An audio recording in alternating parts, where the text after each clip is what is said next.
door vrij muzikale ouders. Mijn vader die speelt elektrische gitaar in een country rockband, in een cover rockband.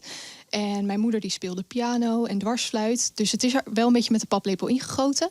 Vanaf kleins af aan al veel muziek geluisterd en gespeeld en veel gezongen.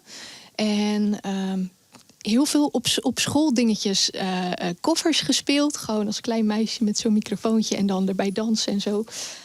En toen naar de middelbare school eigenlijk heel veel festivalletjes en podia's gaan benaderen. En zo is het allemaal een beetje doorgegaan naar dit.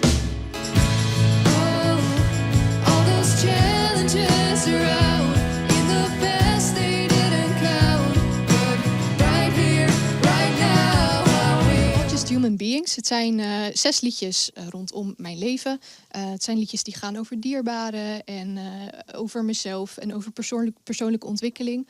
Dus je hoort ook heel erg de verschillen tussen mijn eerste plaat, Dear Diary, en deze.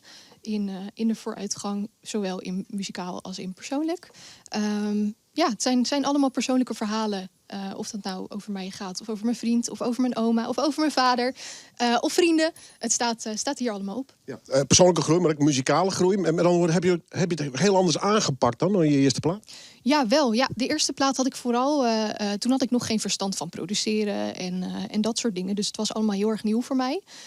Dus toen stuurde ik altijd gewoon een opname van de gitaar en van de zang heel erg karig door naar de producer. Die maakte eigenlijk al de hele...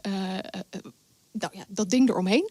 Dan kwam ik in de studio, ging het inzingen en dan was dat eigenlijk al het. En dat was voor de eerste keer heel goed bevallen, maar voor de tweede keer wilde ik wel iets meer inspraak in het muzikale. Lekker eigenwijs gewoon.